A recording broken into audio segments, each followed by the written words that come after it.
Now, Olympic organisers say that they're continuing to review preparations for the Tokyo Games as Japan battles a rise in COVID-19 cases. Our reporter Rebecca Williams joins us now. Rebecca, look, organisers have held a media briefing today. It's worrying, isn't it, that the noises we're hearing from Japan? What have they had to say?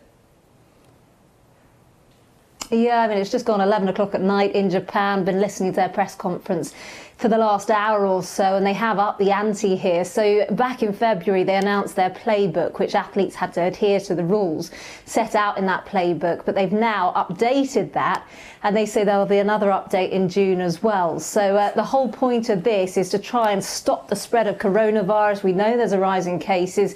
There's a state of emergency, in fact, in the likes of Osaka and Tokyo, which was where the majority of the events are going to be held.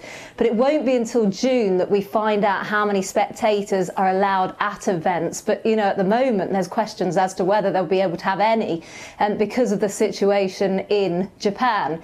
So just to talk you through some of these updated guidelines to athletes, they are going to be pretty strict. So before they fly, athletes will have to carry out 2 coronavirus tests. That's 96 hours before they fly. And then when they arrive at the athletes' village, it's likely that they're going to be tested daily.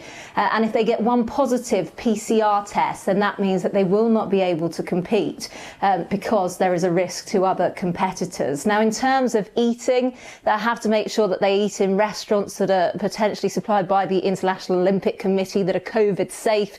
They won't be allowed on public transport. And before they head out to the Games, they're going to have to set out an itinerary of where they expect to be on which day, and they cannot stray from that. And there will be really serious consequences if athletes break the rules.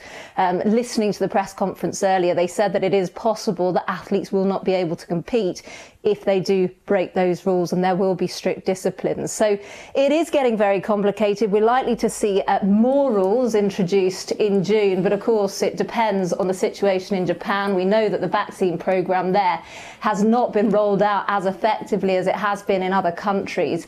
But certainly when it comes to the Paralympic Games, they are hoping at the moment that at least 60% of competitors will be vaccinated by the time that that competition goes ahead. But it is not mandatory for athletes to have that vaccine. And in terms of the media, it's been suggested that media interviews last no longer than 90 seconds, which, as you can imagine, is incredibly short. But nonetheless, all these stipulations being applied to try and curb the spread of coronavirus in Japan.